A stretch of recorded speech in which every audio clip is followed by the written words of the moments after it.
Hi, I'm Daniella Hogarth and welcome to my kitchen. Today we're going to be making probiotic sauerkraut, and this recipe is listed in my new book, Mind Your Gut Health. Probiotics are fantastic in helping us to digest our food and absorb nutrients. They're also wonderful in creating good gut health and help the rest of the functions in our body optimize. Sauerkraut is traditionally from Eastern Europe. However, it is also in Asian countries known as kimchi. They are slightly different in flavor and methods, but they're still a fermented vegetable. Including probiotics in your daily diet is really important, and there's a number of ways that you can do that by using kombucha or kefir probiotic drinks, probiotic powders from the health food store or chemist, or by including fermented vegetables. You don't only need to use cabbage, there are other vegetables you can include like radishes. Daikon radish is fantastic, and carrots. Anything you like, you can try with fermentation. Have some fun. So today what I'm going to do is use a V slicer. So I'll show you two ways that you can cut the cabbage. I like to cut it into this is half a cabbage. I cut it into thirds first with a sharp knife, obviously. And it just makes it a little more manageable. So if you're taking off the outer leaves, be sure not to throw them away. I have some here. We'll be using these in a moment and I'll explain. So just put aside the 2/3. Now what we do is get a container. Now, okay, so I'll show you the traditional method is to just very thinly slice the cabbage. So you really want it to be about 2 millimeters thick each slice. So if you're not used to this or using sharp knives, or you're in a hurry, I like to use a V slicer. It's much quicker and easier. So what I do is get the V slice. This is a V slice. You can also use a mandolin or the food processor chopper that sits on top of a food processor if you have one. Now if you are nervous about cutting your fingers, you can get these gloves. I got this one from eBay. It's like a butcher's glove. So if your fingers do hit the blades, that it won't cut them because the little holders that come with these won't work in this situation. Now I have been doing this for quite a while, so I'm not going to use the glove, but I won't actually cut all the way down quite low anyway. I will keep the leftover top bits to make soup or to add to some smoothie packs later on. So all you do is rest it over your container and you can get some brilliant, very simple slices, exactly the width that you want without thinking about it too much. So I'll just show you in here. Here are some beautiful cabbage pieces. So you cut up the whole cabbage and you really do get quite a lot. So before I cut up the other half of the cabbage, and this was overflowing, it was quite high like this. And as I was doing it, I added a tiny pinch of salt. So I suggest that you use Himalayan salt, which is what I have here. It's a pink salt. It's full of minerals and actually quite good for you. It helps to break down the fibers of the sauerkraut and draws out some of the liquid, which is what we need as well. So what you can see is this has shrunk down a lot. The two processes that help to make this shrink down is one by adding a tiny pinch of salt. So when I had grated about 1/3, I just put a little tiny sprinkle, probably a 1/4 teaspoon, even less. And then the next third, a little bit more, and then a little bit more. And then when I was complete, I actually just kind of like when you're kneading dough, just squash it with your hands, and then once you've done the top, flip it over, and then keep doing that. So you can do this for about a minute, and then give the cabbage about 10 minutes to sit, and the salt will naturally draw out the liquid and soften the cabbage for you. But you can have another bit of a play. This is a great time to get the kids involved. Okay, so what we do next is we put it in our jar. So any large jar will be fine. I have this nice tool one, which is very helpful. I just got it from the $2 shop.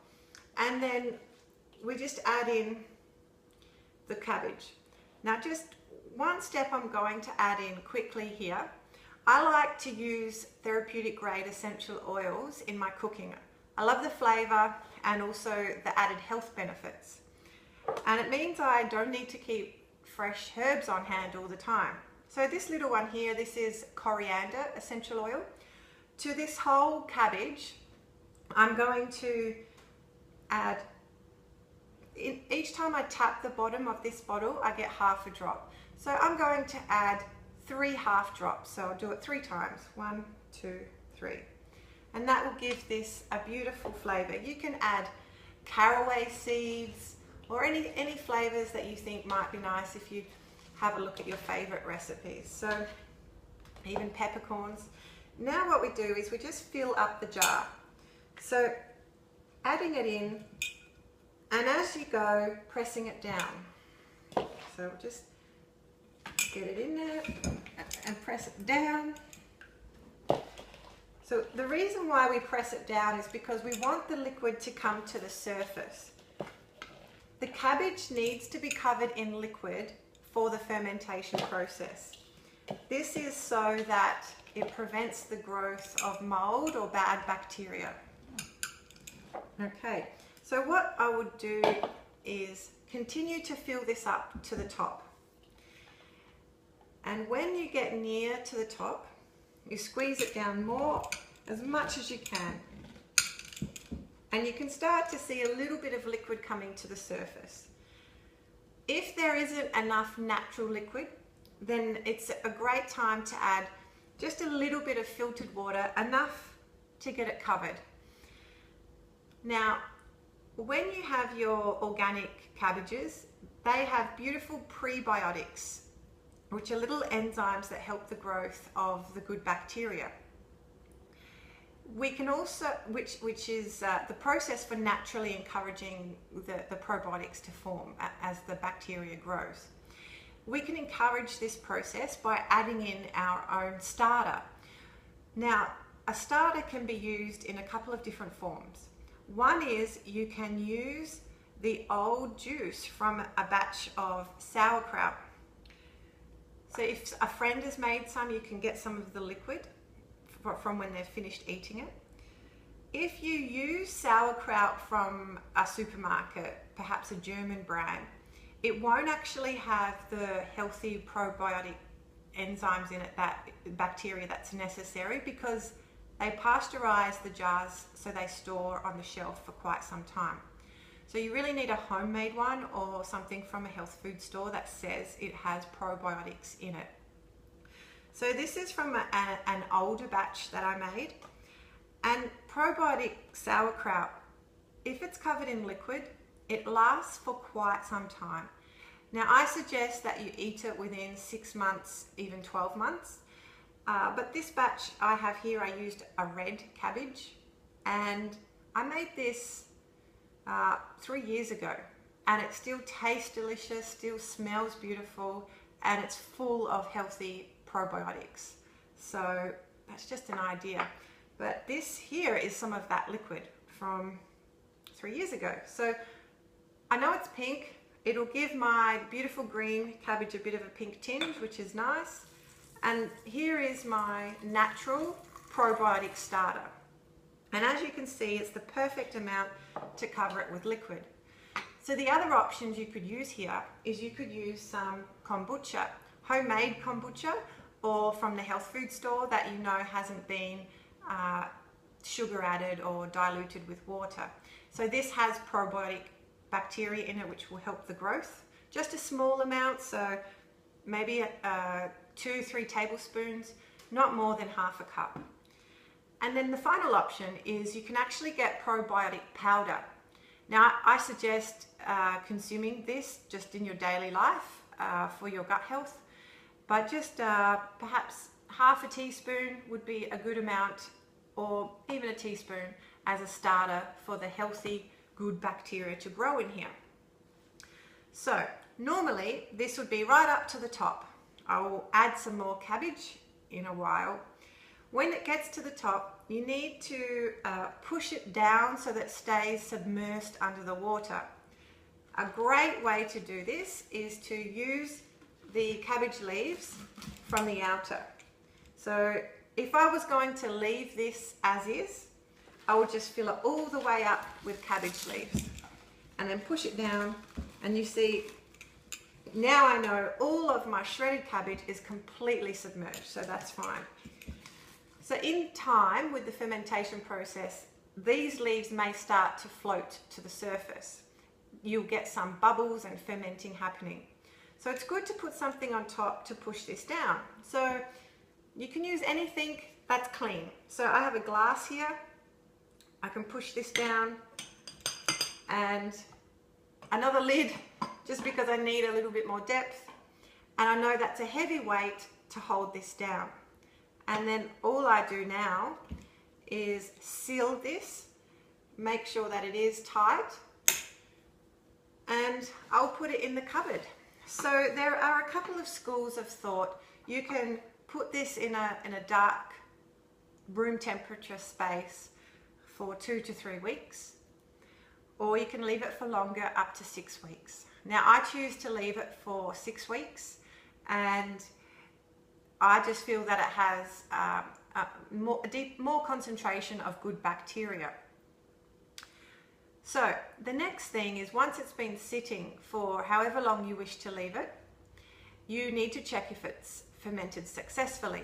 The way you will know that is that the cabbage will be very soft, and when you open the jar, you'll be able to tell by the smell.